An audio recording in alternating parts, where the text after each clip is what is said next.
ಇನ್ನು ಸದನದಲ್ಲಿ ಗದ್ದಲಕ್ಕೆ ಕಾರಣ ಆಗಬಹುದು. ಯಾಕಂದರೆ ಎಲ್ಲರೂ ಕೂಡ ಈ ಟ್ಯಾಕ್ಸ್ ಟೆರರಿಸಮ್ ಬಗ್ಗೆನೇ ಮಾತಾಡ್ತಾ ಇದ್ದಾರೆ. ಅತಿಯಾಗಿ ಹಿಂಸೆ ಕೊಡ್ತಾರೆ, ಮಾನಸಿಕವಾಗಿ ಜರ್ಜರಿತ ಆಗಿಬಿಡ್ತಾರೆ. ಈ ರೀತಿ ಆದಂಥ ಸಂದರ್ಭದಲ್ಲಿ ನಾಯಕರುಗಳ ಮಾತನ್ನು ಕೇಳಿ, ಇನ್ಕ್ಲೂಡಿಂಗ್ ಡಿ ಕೆ ಶಿವಕುಮಾರ್, ಬಹಳಷ್ಟು ಜನ ಈ ರೀತಿ ಮಾತಾಡಿದ್ದಾರೆ. ಇದನ್ನೇ ಇಟ್ಕೊಂಡು ಇವತ್ತು ಗದ್ದಲ ಆಗಬಹುದು ವಿಧಾನಸಭೆಯ ಕಲಾಪದಲ್ಲಿ. ಸಿ ಜೆ ರಾಯ್ ಸಾವಿಗೆ IT ಅಧಿಕಾರಿಗಳೇ ಕಾರಣ ಅನ್ನುವಂಥ ಆರೋಪ ಮಾಡ್ಬೋದು.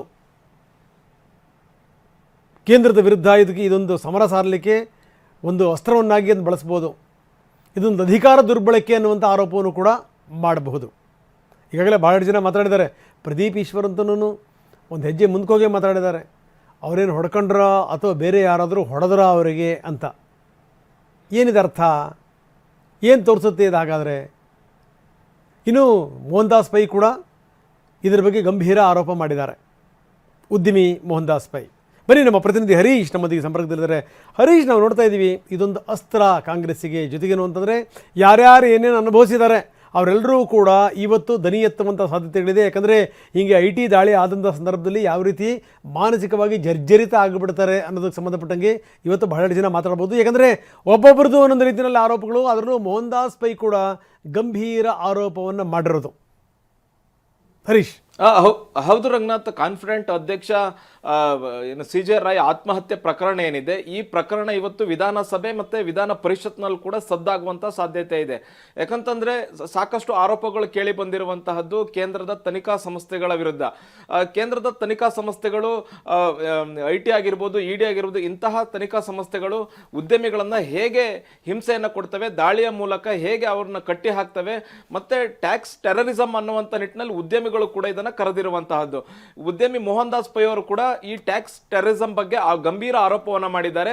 IT ಅಧಿಕಾರಿಗಳೇನು ದಾಳಿಯನ್ನ ಮಾಡ್ತಾ ಇದ್ದಾರೆ, ಇದರಿಂದ ಕೇಂದ್ರ ಸರ್ಕಾರಕ್ಕೆ ಎಷ್ಟು ಲಾಭ ಆಗಿದೆ, ಎಷ್ಟು ತೆರಿಗೆಯನ್ನ ಸಂಗ್ರಹ ಮಾಡಲಾಗಿದೆ, ನ್ಯಾಯಾಲಯದಲ್ಲಿ ಎಷ್ಟು ಕೇಸ್ಗಳಿವೆ, ಅದರ ಸಂಪೂರ್ಣ ವಿವರವನ್ನ ಕೊಡಬೇಕು. ಮತ್ತೆ IT ಅಧಿಕಾರಿಗಳು ಈ ರೀತಿಯಂತ ದಾಳಿಯನ್ನ ಮಾಡ್ತಾರೆ, ಇದರ ಬಗ್ಗೆ ಕೇಂದ್ರ ಸರ್ಕಾರ ತನಿಖೆಯನ್ನ ಮಾಡಬೇಕು. ಯಾಕೆ ಈ ತರದ ಹಿಂಸೆಯನ್ನ ಉದ್ಯಮಿಗಳಿಗೆ ಕೊಡ್ತಾರೆ ಅನ್ನುವಂತಹ ಪ್ರಶ್ನೆಯನ್ನ ಮಾಡಿದ್ದಾರೆ.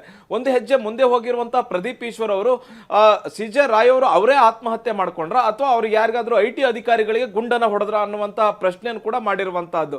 ಜೊತೆಗೆ DCM ಡಿ ಕೆ ಶಿವಕುಮಾರ್ ಅವರು ಕೂಡ ಸ್ವತಃ IT ED ದಾಳಿಗಳನ್ನು ಆಗಿರೋದ್ರಿಂದ ಅದರ ಅನುಭವ ಕೂಡ ಅವರಿಗೆ ಆಗಿರುತ್ತೆ. ಹಾಗಾಗಿ ಅವರು ಕೂಡ ಇದನ್ನ ಪ್ರಶ್ನೆಯನ್ನ ಮಾಡಿದ್ದಾರೆ. ಉದ್ಯಮಿಗಳಿಗೆ IT ಅಧಿಕಾರಿಗಳು ಯಾವ ರೀತಿಯಾದಂತಹ ಹಿಂಸೆಯನ್ನ ಕೊಡ್ತಾರೆ ಅನ್ನುವಂಥದ್ದು ಕೂಡ ಅವರು ಪ್ರಶ್ನೆ ಮಾಡಿರುವಂತಹದ್ದು. ಇತ್ತೀಚೆಗೆ ನಡೀತಾ ಇರತಕ್ಕಂತಹ ಈ ವಿಧಾನಮಂಡಲ ಅಧಿವೇಶನದಲ್ಲಿ ಸರ್ಕಾರದ ವಿರುದ್ಧ ಸಾಲು ಸಾಲು ಆರೋಪಗಳನ್ನ ಬಿಜೆಪಿ ಮಾಡ್ಕೊಂಡು ಬರ್ತಾ ಇತ್ತು. ಅಂದ್ರೆ ರಾಜ್ಯದಲ್ಲಿ ಕುಸಿದು ಬಿದ್ದಿರತಂತ ಕಾನೂನು ಸುವ್ಯವಸ್ಥೆ ಆಗಿರ್ಬೋದು, ಜೊತೆಗೆ ತಿಮ್ಮಾಪುರ ಅವರ ಇಲಾಖೆಯಲ್ಲಿ ನಡೀತಾ ಇರತಕ್ಕಂತಹ ಅಬಕಾರಿ ಇಲಾಖೆಯಲ್ಲಿ ಭ್ರಷ್ಟಾಚಾರ ಆಗಿರ್ಬೋದು, ಈ ಸಾಲು ಆರೋಪಗಳ ನಡುವೆ ಈಗ ಕಾಂಗ್ರೆಸ್ಗೂ ಕೂಡ ಒಂದು ಅಸ್ತ್ರ ಸಿಕ್ಕಂತಾಗಿರುವಂತಹದ್ದು.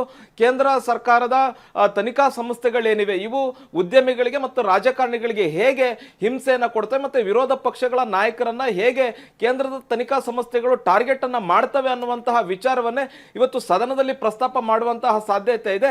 ಇದೇ ವಿಚಾರ ಇವತ್ತು ಕೋಲಾಹಲಕ್ಕೂ ಕೂಡ ಕಾರಣ ಆಗುವಂತ ಸಾಧ್ಯತೆ ಇದೆ. ಒಂದ್ ಕಡೆ CM ಸಿದ್ದರಾಮಯ್ಯ ಅವರು ರಾಜ್ಯಪಾಲರ ವಂದನಾ ನಿರ್ಣಯದ ಮೇಲೆ ಆಗಿರತಕ್ಕಂಥ ಚರ್ಚೆಗೆ ಉತ್ತರವನ್ನ ಕೊಡಲಿದ್ದಾರೆ. ಈ ಚರ್ಚೆಯ ಮಧ್ಯೆ ಸಿ ಜೆ ರಾಯ್ ಅವರ ಆತ್ಮಹತ್ಯೆಯ ವಿಚಾರ ಕೂಡ ಸದ್ದು ಮಾಡುತ್ತೆ ಅನ್ನುವಂಥದ್ದು. ರಂಗನಾಥ್, ಎಸ್, ನೀವು ಹಾಗೆ ಸಂಪರ್ಕದಲ್ಲಿ ಇನ್ನಷ್ಟು ಮಾತಾಡೋಣ.